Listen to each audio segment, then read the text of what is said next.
Bonjour à tous, j'espère que vous allez bien. Que ce soit dans un objectif d'épargne ou encore d'investissement, il existe deux leviers sur lesquels vous pouvez jouer pour dégager de l'argent. En premier lieu, réduire vos dépenses et d'autre part, augmenter vos revenus. Et c'est à ce deuxième point que nous allons nous intéresser aujourd'hui au travers de la négociation salariale. Pour la petite histoire, ce sujet de vidéo il m'est venu en tête dans le cadre de mon entretien professionnel annuel pour lequel je me suis énormément préparée cette année.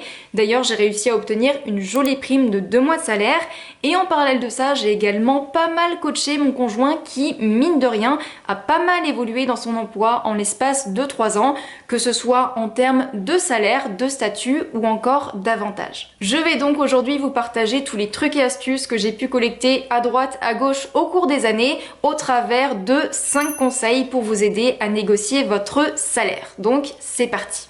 Premier conseil, être à l'aise, confiant et professionnel. Culturellement, parler d'argent quand on est français, c'est assez mal vu, relativement tabou et également source de pas mal de tensions. Je vous avoue que c'est une chose avec laquelle j'ai toujours eu du mal, étant donné la place très importante, mine de rien, qu'occupe l'argent au sein de nos vies, mais également, alors je vais le dire de façon un peu abrupte, mais personnellement, je ne travaille pas pour la gloire, je travaille pour gagner de l'argent et par conséquent, je ne vois pas pourquoi le fait de vouloir discuter de ma rémunération avec mon employeur fait de moi une personne mauvaise, une personne vénale.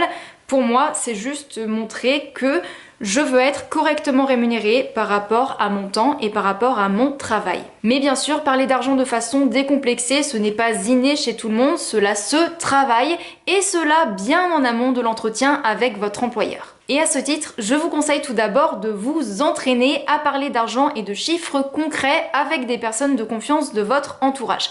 Il faut en fait que parler d'argent, ça devienne quasiment aussi banal que de parler de la météo du jour ou de ce que vous avez mangé hier soir. De cette façon, vous gagnerez en fluidité dans votre expression orale et par conséquent, vous pourrez vous montrer plus à l'aise et plus confiant dans un cadre professionnel. Si vous arrivez à votre entretien quasiment recroquevillé sur vous-même en ayant du mal à trouver vos mots et en vous excusant presque de déranger parce que parler d'argent, ça vous angoisse, c'est sûr que pour la personne qui sera en face de vous, ça ne sera pas très engageant. A contrario, si vous avez une attitude sereine, que vous vous montrez convaincu de votre valeur et pas du tout intimidé par le fait de discuter de votre rémunération, vous renverrez tout de suite une image beaucoup plus confiante à laquelle votre interlocuteur ne pourra pas être insensible. Gardez également en tête que si vous n'osez pas, alors dans 99% des cas, il ne se passera rien. C'est vraiment quelque chose d'ultra important que j'ai appris depuis que j'ai commencé à travailler et qui est super important notamment si vous êtes timide, introverti ou que vous avez le syndrome du ou de la bonne élève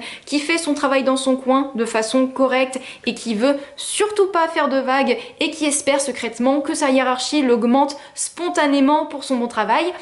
Sachez que dans les faits, il y a très peu d'employeurs qui vont spontanément augmenter leurs salariés. Pour terminer, même s'il faut se montrer à l'aise, attention de ne pas vous montrer trop à l'aise et pensez toujours à avoir une attitude professionnelle et respectueuse avec la personne avec laquelle vous allez échanger. Soyez préparés à ce qu'elle n'aille pas forcément dans votre sens lorsque vous allez aborder le sujet et par conséquent faites extrêmement attention à votre réaction à ça. Il ne faut pas avoir une attitude agacée, arrogante ou encore agressive au grand jamais parce que forcément ça jouera en votre défaveur. Deuxième conseil, choisir son moment.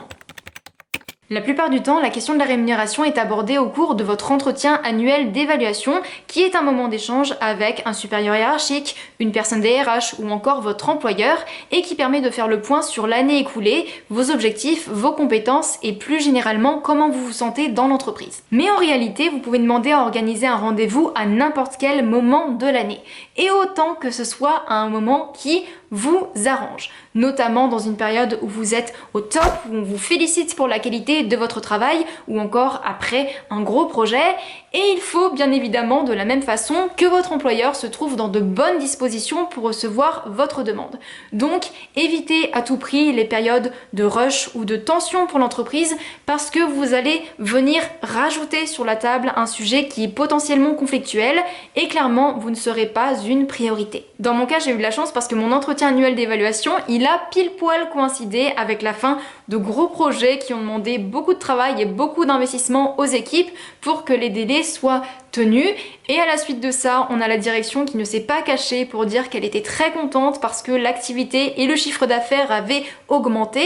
C'était donc le moment parfait pour arriver et dire excusez-moi, mais si le projet est un succès, c'est en partie grâce à mon travail. D'autre part, s'il y a bien un moment où il est intéressant et je dirais même plus indispensable de négocier, c'est lorsque vous recherchez un nouvel emploi. Le but étant généralement d'obtenir une rémunération qui est supérieure à la précédente. C'est d'ailleurs relativement facile si vous candidatez pour un poste qui est recherché ou encore mieux si vous êtes chassé. Et je pense notamment aux cadres qui sont régulièrement contactés par des cabinets de recrutement. Le chasseur de tête, c'est lui qui vient vous voir, c'est lui qui est en demande et par conséquent, vous êtes très bien placé pour négocier. Troisième conseil, connaître votre valeur sur le marché. C'est assez horrible à dire, mais beaucoup de personnes pensent encore qu'un niveau d'études ou un diplôme justifie un salaire et ils ont tort. En réalité, les justifications majeures d'un salaire, c'est à quel point on a besoin de vous et surtout à quel point êtes-vous remplaçable. Votre rémunération est en fait directement corrélée au marché et par conséquent à la tension du bassin d'emploi. C'est le système de l'offre et de la demande. Lorsqu'on a beaucoup de candidats pour un même poste, alors c'est l'employeur qui est en position de force, alors que quand l'entreprise peine à recruter, c'est le candidat qui pourra faire jouer la concurrence afin d'arriver aux meilleures conditions. Dans ce sens, plus une entreprise aura du mal à recruter pour vous remplacer, plus elle sera encline à lâcher du lest pour vous garder. Alors je sais que ce n'est pas toujours le cas, il y a bien évidemment des entreprises, notamment des grands groupes avec énormément de salariés qui sont totalement connus pour leur management exécrable et pour la façon totalement dédaigneuse dont ils considèrent leurs salariés. Mais dans des entreprises à taille humaine où la direction n'est pas trop stupide et a parfaitement conscience qu'elle n'ira pas bien loin sans l'implication et la compétence de ses employés, on est généralement beaucoup plus ouvert aux demandes de négociation pour éviter que quelqu'un ne parte. Il est donc important d'avoir connaissance de la valeur moyenne de votre poste sur le marché pour savoir un peu comment vous vous situez par rapport à cette moyenne et si vous avez possibilité de négocier un peu facilement ou pas, peut-être que vous êtes très bien payé par rapport à la moyenne et pour cela il faut tout simplement faire vos recherches, faire une veille internet notamment. Vous pouvez utiliser des sites spécialisés comme Glassdoor par exemple qui répertorient ce genre de données. Aujourd'hui, j'ai plutôt le sentiment que les pénuries, elles se retrouvent dans les métiers techniques et manuels au sens très large du terme. Dans mon cas, alors pour le coup, j'ai fait beaucoup d'études, j'ai fait 8 ans d'études supérieures, mais j'évolue dans un domaine, la physique médicale, qui manque de main-d'œuvre. Et je sais que avant moi, mon employeur, il a eu du mal à recruter et surtout à garder des gens.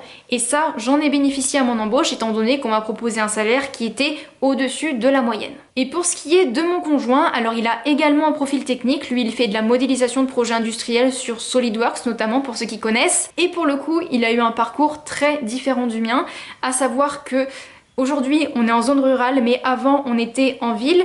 Et lui, quand il a quitté son emploi en ville, il était bien payé pour son emploi, mais il a retrouvé le même type d'emploi ici en zone rurale, mais moins payé du coup, parce que généralement, comme on sait que le coût de la vie en ville est plus élevé, on est mieux payé en ville.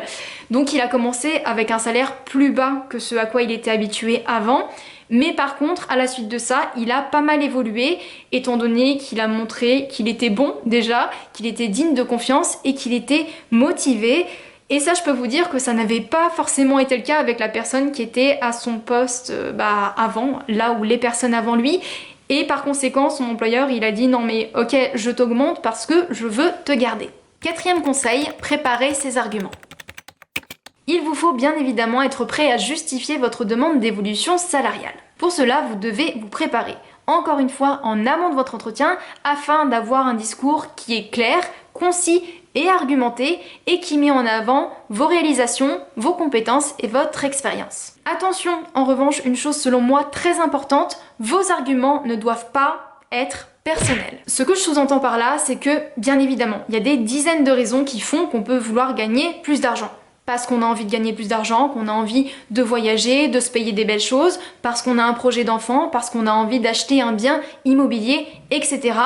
Mais dans un contexte professionnel, c'est votre travail qui doit justifier votre salaire. À poste égal, compétence égale et ancienneté égale, c'est comme pour les femmes et les hommes, il n'y a aucune raison pour qu'une personne A qui a 3 enfants et un crédit maison sur le dos gagne plus d'argent qu'une personne B qui est célibataire et qui habite encore chez ses parents. Vos choix personnels ne sont pas une raison valable pour vous payer plus. Ou alors à ce moment-là, je m'en fiche, j'achète une maison à plusieurs millions sur la Côte d'Azur et je dis à mon employeur, bah écoute, paye-moi 40 000 euros par mois parce que moi j'ai mon crédit de ma résidence principale ou secondaire à rembourser. D'autre part, pour être efficace, il faut que vos arguments soient précis, c'est-à-dire avec des données concrètes, chiffrées, datées, afin d'être indiscutables. Avancer des généralités du type « tout le monde est très content de mon travail », même si c'est vrai, ça ne suffit pas. Par contre, si vous dites, écoutez, j'ai travaillé sur tel dossier pour tel client, j'avais 6 mois pour atteindre l'objectif et au final, j'ai mis 5 mois seulement pour finaliser ce dossier avec les félicitations du client, tout de suite, vous comprenez, c'est plus impactant. Vos arguments pour demander une augmentation doivent donc avant tout reposer sur la qualité de votre travail, votre charge de travail et l'évolution de vos tâches et de vos compétences. Parmi les exemples que vous pouvez utiliser, vous avez notamment l'acquisition de nouvelles responsabilités. Par exemple, on vous demande dorénavant d'encadrer une équipe alors que c'était pas forcément prévu dans votre fiche de poste initiale. Une augmentation de votre charge de travail suite à l'arrivée d'un gros projet ou d'une réorganisation de l'équipe. Si vous êtes au forfait-heure, vous pouvez notamment utiliser comme argument le nombre d'heures supplémentaires que vous avez fait depuis que ces modifications ont eu lieu en comparant avec les années précédentes. Et si vous êtes cadre au forfait jour et que par conséquent vos heures ne comptent pas vraiment, vous pouvez utiliser un argument du type, je vais prendre un exemple que je connais. L'année dernière, nous étions une équipe de 4 personnes, nous avions à traiter 1000 patients. Cette année, nous sommes passés à une équipe de 3 personnes pour 1200 patients, ce qui fait que la charge de travail par personne a augmenté de 60%. Vous pouvez également parler des objectifs que vous avez atteints avec succès au cours de l'année et avec quel degré de difficulté.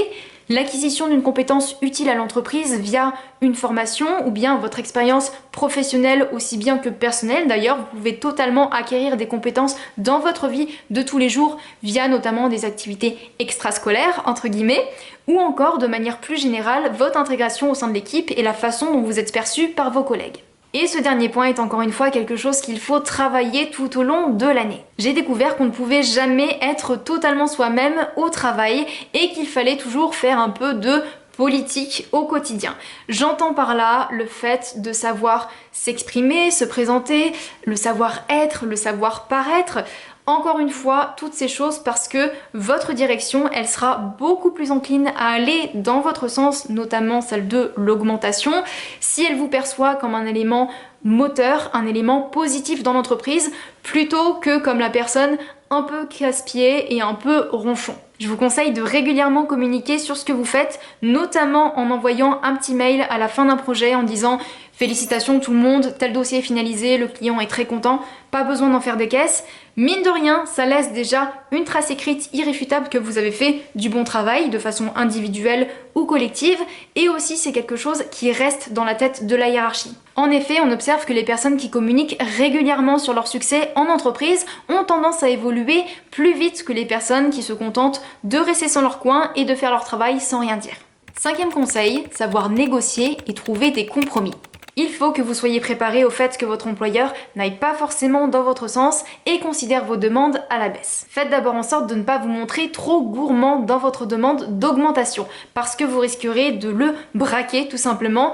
Évidemment, votre employeur, il doit également prendre en compte la santé financière de l'entreprise et ne pas la mettre en péril. Mais n'hésitez pas pour autant à demander un peu plus que le chiffre que vous espérez afin d'arriver à un compromis qui vous satisfasse tous les deux. C'est très important lors d'une négociation que les deux parties sortent satisfaits. Par exemple, si vous espérez 5%, demandez peut-être 7 voire 10%, encore une fois en étant conscient des limites de votre employeur et du marché. Ensuite, gardez en tête que votre négociation n'a pas uniquement à porter sur votre salaire, parce qu'il y a en fait plein d'aspects de votre compensation que vous pouvez négocier, comme par exemple dans le domaine financier, une prime, si vous avez eu notamment un gros projet, une grosse période de travail spécifique, ou encore pour rester dans les éléments financiers, la mise en place des mécanismes d'intéressement, de participation via notamment un plan d'épargne entreprise, mais également certains avantages sociaux et organisationnels qui pourraient être bénéfiques à votre qualité de vie au travail et aussi personnelle. Je pense notamment à la mise en place du télétravail, c'est notamment super si vous avez beaucoup de trajets pour aller travailler, ça vous fait économiser en transport, ça vous fait économiser en temps. Pourquoi pas des RTT, des congés supplémentaires? Pourquoi pas vous faire une certaine formation parce que vous en avez besoin, parce que vous en avez envie, ou encore tout autre avantage en nature dont vous pourriez avoir l'idée. Pour en revenir à mon cas, je vous l'ai dit, j'ai été embauchée avec un salaire plus élevé que la moyenne dans mon métier et en parallèle de ça, j'ai une petite grille d'évolution suivant l'ancienneté qui est pas incroyable mais qui a le mérite d'exister, ce qui fait que globalement, négocier mon salaire, c'est pas forcément la meilleure des stratégies. Par contre, je vous l'ai dit, j'ai pu bénéficier de la mise en place d'une prime sur objectif et sur activité qui me permettent d'être récompensée dans les périodes où j'ai beaucoup de stress, beaucoup de travail et où du coup il faut charbonner. Et c'est comme ça du coup que j'ai obtenu ma prime de 2 mois de salaire pour l'année 2022. Et en parallèle de ça, il y a une autre chose sur laquelle j'ai négocié et je négocie toujours, c'est que j'ai demandé à ce qu'on prévoie le recrutement d'une personne supplémentaire dans l'équipe pour mieux répartir la charge de travail, ce qui me permettrait de mon côté d'avoir moins de travail, pas beaucoup moins, mais moins de travail, et surtout d'être moins stressée, moins fatiguée, et ça, c'est des points qui sont vraiment importants pour moi aujourd'hui, et peut-être même plus que ma rémunération. Et pour ce qui est de mon conjoint, du coup lui à la base il a été embauché en tant que salarié classique aux 35 heures, il a un peu évolué en termes de salaire, mais il y a un moment du fait de sa convention collective et vis-à-vis de certains de ses collègues, il peut pas évoluer en termes de salaire indéfiniment à son poste, donc actuellement il est en train de voir avec sa hiérarchie pour passer cadre. Ce qui a certains désavantages, je dois l'avouer, notamment en termes des heures supplémentaires défiscalisées, mais il faut voir comment on peut compenser. Mais par contre, ce qui est super pour lui, c'est qu'il pourrait avoir notamment des RTT en plus, et ça c'est quelque chose qui est super pour nous parce qu'actuellement, entre les dates de fermeture de son entreprise, il peut pas poser ses vacances comme il veut, et souvent, soit on n'a pas nos vacances en même temps, soit il est obligé de poser du sans solde pour partir avec moi, notamment quand on va à Amsterdam au Mexique, il pose des congés sans solde, donc des sous en moins, et il est en train également de voir s'il peut pas avoir une voiture de fonction s'il était cadre, ce qui permettrait du coup de se débarrasser de sa voiture à lui, et il aurait moins de frais d'essence, moins d'assurance, moins d'entretien, donc tout bénef. Donc ça c'est quand les choses se passent bien. Mais il existe bien évidemment des cas où votre employeur va vous refuser une augmentation. Et dans ce cas-là, ne partez jamais juste avec un non. Cherchez toujours à discuter avec votre supérieur de quelles sont les raisons qui font qu'on vous dit non, où est-ce que vous pouvez vous améliorer. Il est en effet totalement possible qu'on vous demande de faire un peu plus vos preuves ou de remplir certains objectifs précis avant de vous accorder une évolution. Dans ce cas, définissez ensemble de façon précise, donc à nouveau datée, chiffrée, etc. Quels sont ces objectifs et demandez à avoir un compte-rendu écrit de votre entretien et de ses conclusions afin à nouveau d'avoir une trace. Vous pourrez alors convenir d'un nouveau rendez-vous d'ici quelques mois, rendez-vous auquel vous arriverez avec votre fiche où vous avez dit ça c'est bon, ça c'est bon, ça c'est bon. Maintenant, il est temps de reparler de cette évolution. Pour terminer, dans le pire des cas, c'est-à-dire si tous les arguments sont en votre faveur, le marché du travail où il n'y a pas beaucoup de gens, le travail qui est irréprochable, vos objectifs qui sont remplis et que malgré tous vos efforts et plusieurs entretiens, rien ne bouge, c'est peut-être le signe que malheureusement, il est temps d'aller voir ailleurs. Cela peut être avec la volonté ferme de changer d'employeur parce que vous n'êtes pas content, vous en avez marre et peut-être qu'il y a d'ailleurs d'autres facteurs dans votre entreprise qui vous déplaisent. Et je pense d'ailleurs que quand on en a la possibilité, c'est bien de pouvoir changer de travail si on ne se sent pas bien dans son emploi actuel. Mais peut-être également que ça peut être un coup de poker à jouer en disant à votre employeur, écoutez, moi, il y a des gens, des concurrents qui veulent me recruter, voilà les conditions, est-ce que vous voulez vous aligner ou pas? Et dans ce cas-là, je m'en vais. Parfois ça passe, parfois ça casse. Et donc voilà, j'espère vraiment que tous ces conseils vous seront très utiles pour préparer vos entretiens et pour négocier avec succès votre salaire ou bien vos conditions de travail. C'est un sujet qu'il était essentiel pour moi d'aborder dans le contexte de réforme des retraites qui va nous obliger à travailler 2 ans de plus, mais également dans un contexte de forte inflation. Je voulais également souligner que bien que relativement généraux, ces 5 conseils, ils ne vont pas pouvoir évidemment s'appliquer à tout le monde et je pense notamment aux personnes qui sont dans la fonction publique, qui sont soumis à des grilles très strictes et pour qui du coup évoluer en termes de salaire c'est très compliqué, autrement bien évidemment que par leur ancienneté ou que par un changement de poste. Moi vraiment je suis dans le privé, mon conjoint est dans le privé et j'espère que ça vous a plu, que je prenne nos exemples tout au long de la vidéo pour pouvoir un peu vous illustrer mes propos. Et je pense vraiment que voilà, pour tous les gens qui sont dans le privé, il y a toujours des opportunités d'évolution, il faut savoir les saisir. En tout cas, j'espère vraiment que cette vidéo vous a plu. Si c'est le cas, n'hésitez pas à la soutenir comme d'habitude. N'hésitez pas à vous abonner à la chaîne si ce n'est pas encore fait pour ne rien rater en termes d'investissement, de conseils, de comment gagner un max de thunes. Je dis ça vraiment avec beaucoup d'humour. Je vous fais de gros bisous et je vous dis à très bientôt pour une prochaine vidéo. Ciao!